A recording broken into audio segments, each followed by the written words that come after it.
Soundarya hostel में ही रहकर अपनी पढ़ाई कर रही थी। उसको पढ़ने की बहुत जरूरत होती थी क्योंकि अब वो डॉक्टरी कर रही थी। उसको खाली समय ही नहीं मिलता था। हर वक्त सौंदर्या पढ़ते ही रहती थी। सारे त्योहार निकल जाते थे लेकिन वो घर भी नहीं जाया करती थी। उसका पिता हमेशा इसी बात से नाराज होता था कि सौंदर्या किसी भी त्योहार पे घर नहीं आ रही थी। सौंदर्या घर तो नहीं जाती थी लेकिन हर दिन अपने पिता से फोन पे बातें जरूर किया करती थी। एक बार की बात है कि सौंदर्या के पिता ने उससे कहा कि इस बार दिवाली के त्योहार पे उसको घर आना ही होगा। ये बात सुनकर सौंदर्या अपने पिता से कहने लगी कि उसको बहुत ज्यादा पढ़ने की जरूरत है, अभी वो घर नहीं आ सकती। लेकिन सौंदर्या ने सोच लिया था वो अपने पिता को बिना बताए घर जाकर सरप्राइज देगी। इसी तरह दिवाली से ठीक एक दिन पहले सौंदर्या अपने घर चली जाती है। घर के बाहर दरवाजे पर खड़ी होकर देखती है कि उसका पिता घर पर है या नहीं। चलो अच्छा ही है कि पापा की गाड़ी यही है, इसका मतलब पापा घर पर ही होंगे।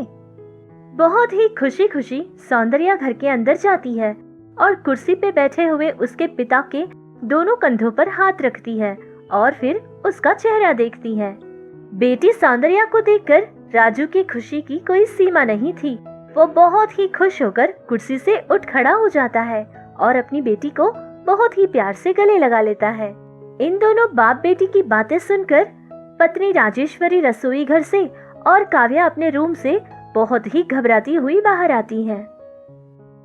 क्या बात है डॉक्टर साहिबा, तुमने तो कहा था कि तुम घर नहीं आओगी। हाँ, अपने पिता से ही लुका छिपी खेल रही हो। अरे नहीं पिताजी, मैं तो बस आपको सरप्राइज देना चाहती थी। आपको देखकर बहुत दिन हो गए पिताजी। आपकी तबीयत कैसी है? और कमर दर्द के लिए मैंने जो एक्सरसाइजेस आपको कही थी वो आप कर तो रहे हैं ना? जी जी डॉक्टर साहिबा, जैसा आपने कहा था बिल्कुल वैसा ही कर रहा हूँ। माँ, काव्या, कैसे हैं आप लोग? हाँ हाँ, अब तक तो बिल्कुल ठीक थे। अब तुम आ गई हो ना, पता नहीं आगे क्या होगा। अरे माँ, तुम चुप हो जाओ। इतने दिनों के बाद दीदी घर आई है और ये तुम क्या बोल रही हो माँ? दीदी बताओ, तुम कैसी हो? हाँ मेरी बहन, मैं बिल्कुल ठीक हूँ। अच्छा काव्या, ये देखो मैंने तुम्हारे लिए क्या लाया है। अच्छा, अरे वाह, ये तो बहुत सुंदर है दीदी। हमारे कॉलेज में जो फर्स्ट आता है ना उसको प्राइज मिलता है और मैं कॉलेज में फर्स्ट आई थी तो मुझे तोहफे में ये वॉच मिली थी और इसको देखकर मुझे लगा कि ये मुझसे भी ज्यादा तुम पे जचेगी।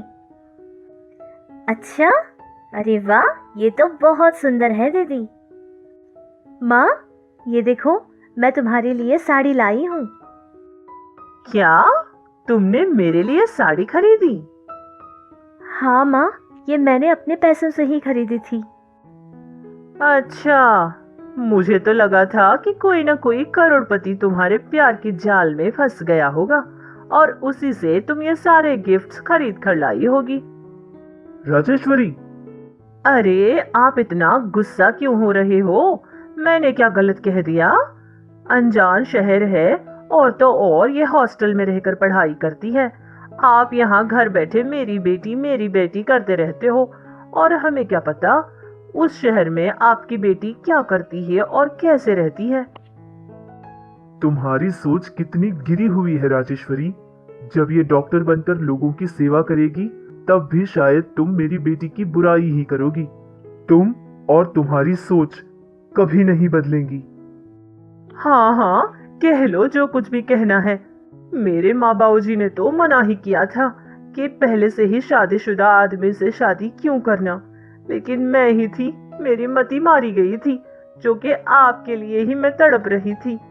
मेरे प्यार के बदले में बहुत अच्छा सबक सिखाया आपने मुझे और तो और आपके साथ साथ इसको भी झेलना पड़ रहा है। पता नहीं मेरा ही नसीब ऐसा क्यों फूटा है। ये सारी बातें कहती हुई राजेश्वरी बहुत ही गुस्से से चिल्लाती हुई अपने कमरे के अंदर चली जाती है। त्योहार के लिए आई सौंदर्या का चेहरा पूरी तरह से मुरझा जाता है। लेकिन ये सब देखकर भी राजू कुछ नहीं कह पाया और तभी काव्या उसके पास आकर कहने लगती है, देखो दीदी, तुम बिल्कुल उदास मत होना। माँ की बातों को तो बिल्कुल भी मत सुनना, ठीक है? पता है ना, माँ ऐसी ही है। तुम इस घर की बड़ी बेटी हो दीदी, और तो और होने वाली डॉक्टर भी हो। इस घर में तुम्हें पूरी इज्जत मिलेगी दीदी। अगर माँ दोबारा तुम्हारे साथ ऐसी कुछ बदतमीजी वाली बात करेगी ना, तो मैं नहीं छोड़ूंगी दीदी। अरे नहीं नहीं काव्या, माँ ने ही तो कहा है, इसमें बुरा मानने की क्या जरूरत है? ये सारी बातें अगर माँ सुनेगी तो माँ को बुरा लगेगा।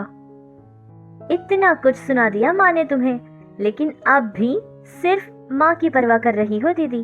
तुम भी तो इंसान ही हो ना, तुम्हारे पास भी तो दिल है, उसको भी दुख होता होगा। ये बातें माँ को भी सोचनी चाहिए ना।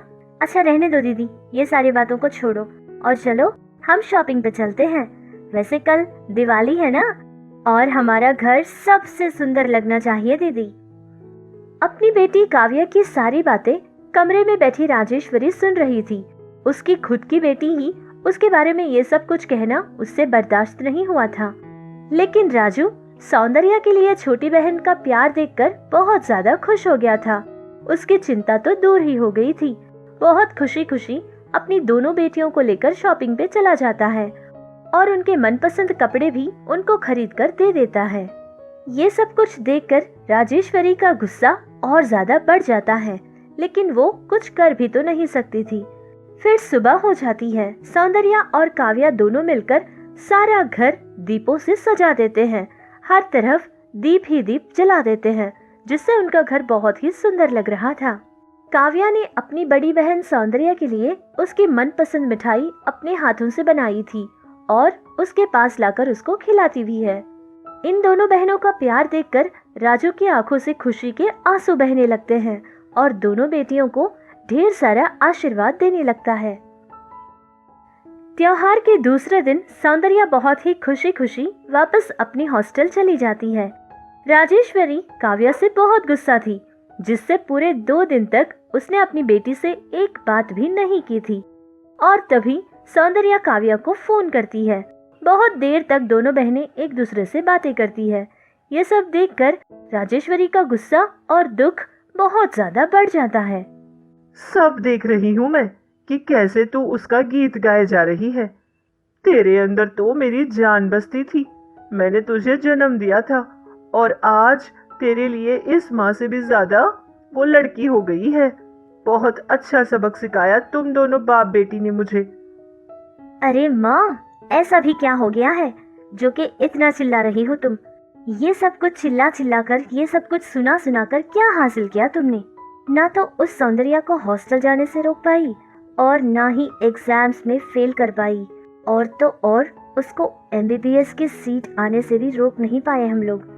जो काम तुम अपने जुबान से नहीं कर पाई, वो मैं अपनी हरकतों से करके दिखाऊंगी। तुम्हारे पास तो सचमुच में ही ब्रेन नहीं है माँ। तुम्हारी तरह चिल्ला चिल्ला कर मैं अपनी एनर्जी वेस्ट नहीं करना चाहती। मैं उस सौंदर्या की हर हरकत का बदला लूंगी माँ। जिसको देखकर वो इतना उड़ रही है ना, वही उसके पास से छीन लूंगी। उसका सपना मैं मिट्टी में मिलाकर बर्बाद कर दूंगी माँ। मैं उसकी सारी जिंदगी उससे छीन लूंगी। उसकी जिंदगी जीते जी मैं नर्क बना दूंगी माँ। ऐसा वक्त उसकी जिंदगी में लाऊंगी कि वो मेरे पैरों के नीचे दबी पड़ी होगी। बेटी काव्या, मुझे तो लगा था कि तू बदल चुकी है। अब तेरी बातें सुनकर ना मेरी जान में जान आई है बेटी। तेरी ये सारी बातें सुनकर अब जाके मेरे जी को चैन मिला है। बहुत सुकून सा महसूस हो रहा है बेटी। इसीलिए तो बोल रही हूँ, ये सारा रोना धोना चिल्लाना बंद करो और जैसा मैं कहती जाऊंगी वैसा करते रहो। अरे बर्बादी अगर दस्तक देकर घर आएगी तो कोई दरवाजा नहीं खोलेगा माँ। इसीलिए मैं उस सौंदर्या के पीठ पीछे वार करूंगी, जिससे वो संभल ही नहीं पाए। बचपन से ही दुख और तकलीफ सहने वाली सौंदर्या बहुत ही मेहनत करके अपनी पढ़ाई कर रही थी। अब आगे ये देखते हैं कि उसका डॉक्टर बनने वाला सपना पूरा होता है या फिर काव्या की हरकतों से उसका सपना सपना ही रह जाता है। चलिए तो इसके अगले भाग के लिए हम इंतजार करते हैं। दोस्तों, हमारी कहानी अगर आपको अच्छी लगी तो लाइक कीजिएगा और शेयर करना मत भूलिए। हमारे चैनल को सब्सक्राइब जरूर करना, जिससे आपको ऐसे ही मजेदार कहानियाँ और मिल जाएं।